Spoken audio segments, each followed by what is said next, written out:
Hey everyone, today we're going to talk about the highest level of elimination when it comes to systems of equations. Now, up until this point, level one was we started with matching coefficients, which we don't have in this case.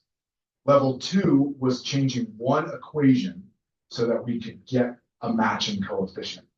But if you look at these coefficients here, there's not a number I can multiply 4 by to get to 7. And there's not a number I can multiply 8 by to get to 9.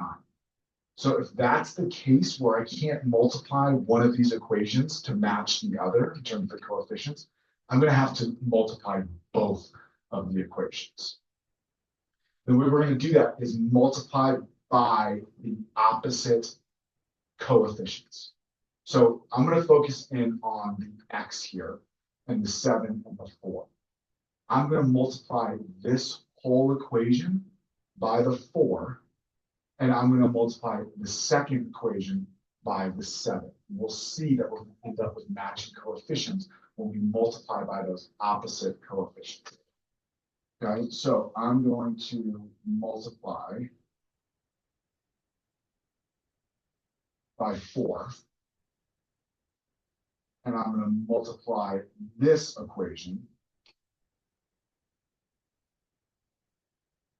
by 7. It's the same idea where everything in the equation gets multiplied by 4.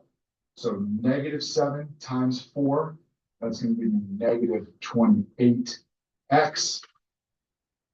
Negative 8y times 4, that's going to give me a negative 32y.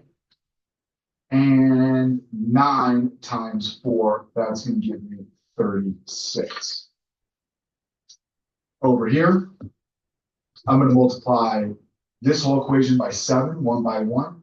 Negative 4x times 7, that's going to give me negative 28x. 9y times 7, that's going to give me a positive 63y. And